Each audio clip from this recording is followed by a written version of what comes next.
Hello friends, स्वागत है आप सभी का हमारे सोशियोलॉजी क्लासेस चैनल पर, जहां हम सोशियोलॉजी से रिलेटेड कॉन्सेप्ट आप सभी को क्लियर करवा रहे हैं। यह वीडियो एमसीक्यूज़ पर आधारित है जो आपके प्रैक्टिस एवं रिवीजन के लिए है। तो चलिए स्टार्ट करते हैं आज का सेशन। पहला क्वेश्चन है, बर्टन द्वारा प्रस्तावित कार्यात्मक विकल्पों का अर्थ है। तो उसमें पहला है, एक कार्य को एक अन्य कार्य से बदला जा सकता है। दूसरा है, एक कार्य में एक से अधिक सामाजिक रूप शामिल हो सकते हैं। निम्नलिखित में से कौन सा सही है? तो नीचे दिए गए ऑप्शंस में से आपको राइट आंसर बताना है। तो इस क्वेश्चन का राइट आंसर हो जाएगा ऑप्शन नंबर डी। ठीक है, सेकंड सही है, यानी कि दूसरा सही है लेकिन फर्स्ट वाला गलत है। आइए नेक्स्ट क्वेश्चन पे चलते हैं। निम्नलिखित में से कौन सा कथन गलत है? पहला है, समूह जिसमें पृष्ठ प्रदान करने की क्षमता होती है उन्हें संदर्भ समूहों के रूप में चुना जाता है। दूसरा है, सामान्य तौर पर एक समूह में आइसोलेट्स के पास संदर्भ समूह होने की संभावना है। तीसरा है, स्थायी समूह बेहतर संदर्भ समूहों के लिए प्रदान किए जाते हैं। चौथा है, प्रतिष्ठा की हानि के लिए क्षमता वाले समूह भी संदर्भ समूह हो जाते हैं। और पांचवा है, संदर्भ समूह केवल खुले आधुनिक समाज में ही संभव है। तो इस क्वेश्चन का राइट आंसर हो जाएगा ऑप्शन नंबर ई, यानी पांचवा, यह गलत है। ठीक है, यह कथन बिल्कुल भी गलत है। आइए नेक्स्ट क्वेश्चन पे चलते हैं। निम्नलिखित में से कौन सी विज्ञान की एक विशेषता नहीं है? तो वह विशेषता नहीं है प्रयोजनवाद। ठीक है, ऑप्शन नंबर बी, यह विज्ञान की विशेषता में शामिल नहीं है। सार्वभौमिकता, साम्यवाद, निष्पक्षता और संगठित संशयवाद, यह सभी विज्ञान की विशेषताएं हैं। आइए नेक्स्ट क्वेश्चन पे चलते हैं। निम्नलिखित पुस्तकों में से कौन सी जेफरी अलेक्जेंडर द्वारा नहीं लिखी गई है? तो उस बुक का नाम बताना है आप सभी को जो जेफरी अलेक्जेंडर द्वारा नहीं लिखी गई है। तो इस क्वेश्चन का राइट आंसर हो जाएगा option number C, multidimensional sociology. यह बुक एडम पोडगोरकी द्वारा लिखी गई है जो कि 1979 में प्रकाशित हुई थी। आइए नेक्स्ट क्वेश्चन पे चलते हैं। निम्नलिखित में से कौन से कार्य अभिव्यक्तिशील कार्य के सिद्धांत के अंतर्गत नहीं है? तो इस क्वेश्चन का राइट आंसर हो जाएगा ऑप्शन नंबर बी, परिवर्तनकारी कार्य। ठीक है, आइए नेक्स्ट क्वेश्चन पे चलते हैं। संवाद किसके द्वारा गठित नहीं किया जाता है? तो वह है दबाव के द्वारा। ठीक है, दबाव के द्वारा। आइए नेक्स्ट क्वेश्चन पे चलते हैं। निम्नलिखित में से कौन सा एक मार्क्सवादी संरचनावाद के रूप में जाना जाता है? तो मार्क्सवादी संरचनावाद है आपके अल्थ्यूज़र। ठीक है, आइए नेक्स्ट क्वेश्चन पे चलते हैं। ऐतिहासिक भौतिकवाद में इतिहास के निम्न चरणों की व्यवस्था करें। तो इसे दिया किसने था? तो कार्ल मार्क्स ने इसे दिया था। आइए इसे पहले लगा लेते हैं लाइन से।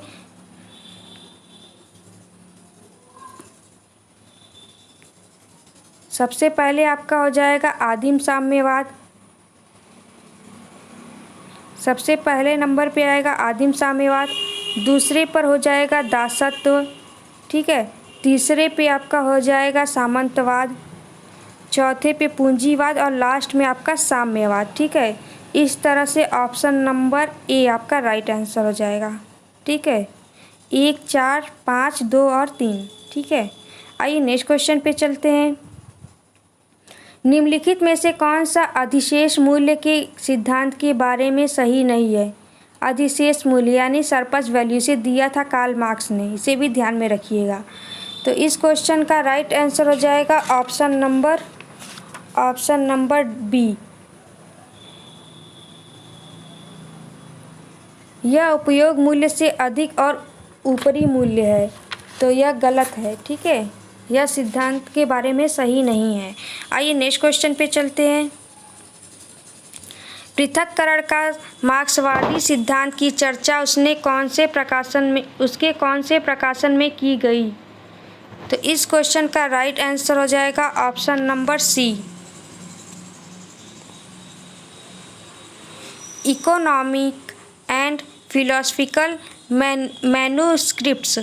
ठीक है, यह बुक है जिसमें मार्क्सवादी सिद्धांत की चर्चा की गई है। आइए नेक्स्ट क्वेश्चन पे चलते हैं। निम्नलिखित में से कौन सा मार्क्सवादी में पृथक्करण का एक रूप नहीं है? तो इसमें राज्य से पृथक्करण की बात नहीं कही गई है। आइए नेक्स्ट क्वेश्चन पे चलते हैं। वाद प्रतिवाद संवाद की द्वंद्वात्मक तर्क पद्धति का प्रतिपादन सबसे पहले किसने किया था? तो वह है आपकी हीगेल। ठीक है। आइए नेक्स्ट क्वेश्चन पे चलते हैं। यूजीसी जेआरएफ परीक्षा देने वाले छात्र किसका एक उदाहरण है? तो यह सभी लक्ष्य आधारित कार्य, ठीक है, इसका उदाहरण है, लक्ष्य आधारित कार्य। आइए नेक्स्ट, वर्स्टेहेन किसका उल्लेख करता है? तो यह उल्लेख करता है सामाजिक घटना की व्याख्यात्मक समझ। और इससे जुड़े हुए कौन है? तो इसे दिया किसने है? मैक्स वेबर ने। ठीक है। आइए नेक्स्ट क्वेश्चन पे चलते हैं। निम्नलिखित में से कौन सा आदर्श प्रकार के बारे में सही नहीं है? तो नहीं पे ध्यान दीजिएगा। इस क्वेश्चन का राइट आंसर हो जाएगा ऑप्शन नंबर डी।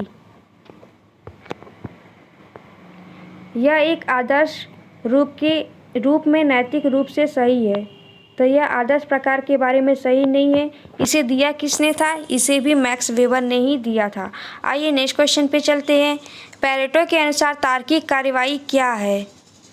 तो इस क्वेश्चन का राइट आंसर हो जाएगा ऑप्शन नंबर सी।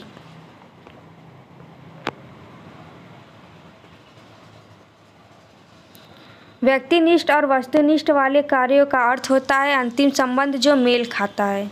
तो यह तार्किक कार्रवाई है। पेरेटो ने दो प्रकार की क्रियाएं बताई, एक तो तार्किक हो जाएगा, दूसरा हो जाएगा अतार्किक। तर्क के आधार पर किया गया कार्य तार्किक हो जाएगा और बिना तर्क के आधार पर किया गया कार्य अतार्किक हो जाएगा, जो समाज में विघटन या असामंजस्य की स्थिति पैदा करते हैं। ठीक है। आइए नेक्स्ट क्वेश्चन पे चलते हैं। फिनोमिनोलॉजी ऑफ माइंड किसके द्वारा लिखी गई है? तो यह बुक लिखी गई है आपके ऑप्शन नंबर डी, हीगेल के द्वारा। ठीक है, हीगेल के द्वारा यह बुक लिखी गई है। आइए नेक्स्ट क्वेश्चन पे। निम्नलिखित में से कौन प्रघटना शास्त्री यानी फिनोमिनोलॉजिकल विद्यालय से जुड़ा हुआ नहीं है? तो वह आ जाएगा आपका एम वेबर यानी मैक्स वेबर। आइए नेक्स्ट क्वेश्चन पे चलते हैं। सूर्य की सामाजिक वास्तविकताओं के निम्नलिखित वर्गीकरण में से कौन सा सही नहीं है? तो इस क्वेश्चन का राइट आंसर हो जाएगा ऑप्शन नंबर सी। सामाजिक वास्तविकता का स्वीकृत अनुभव। ठीक है, यह सही नहीं है। आइए नेक्स्ट क्वेश्चन पे चलते हैं। प्रघटना शास्त्री अंतर व्यक्तिपरकता दर्शाता है। तो यह दर्शाता है आपका ऑप्शन नंबर सी, व्यक्तियों से अंतःक्रिया के तरीके। आइए नेक्स्ट क्वेश्चन पे चलते हैं। सोशल कंस्ट्रक्शन ऑफ रियलिटी किसने लिखी है? तो यह बुक बर्जर और लकमैन ने मिलकर के लिखा है। ठीक है, पीटर बर्जर और लकमैन 1966 में यह बुक प्रकाशित हुई थी। आइए नेक्स्ट क्वेश्चन पे चलते हैं। वास्तविकता के सामाजिक निर्माण में निम्नलिखित प्रक्रियाओं में से कौन सा शामिल होता है? तो इस क्वेश्चन का राइट आंसर हो जाएगा ऑप्शन नंबर डी, बाह्यीकरण, विषयीकरण और आत्मसातकरण, यह तीनों ही शामिल होते हैं। आइए नेक्स्ट क्वेश्चन पे। ग्लोबलाइजेशन एंड इट्स डिसकंटेंट का लेखक निम्नलिखित में से कौन है? तो यह बुक लिखी गई है आपकी option number A, Joseph Stiglitz के द्वारा। ठीक है। आइए नेक्स्ट क्वेश्चन पे चलते हैं। What is this things called science के लेखक निम्नलिखित में से कौन है? तो यह बुक लिखी गई है आपके option number B, A.F. Charles के द्वारा। ठीक है। आइए नेक्स्ट क्वेश्चन पे। यह इस सेशन का लास्ट क्वेश्चन भी है। क्रमबद्धता, निर्माण, पुष्टि या सामाजिक वास्तविकता में फेरबदल करके प्रत्येक दिन की गतिविधियों का सामान्य बोध बनाने के लिए व्यक्तियों द्वारा अपनाई गई सामान्य समझदारी विधियों के किस रूप में जानी जाती है? तो यह सभी आपके सम्मिलित है लोक विधि विज्ञान में। ठीक है, लोक विधि विज्ञान में।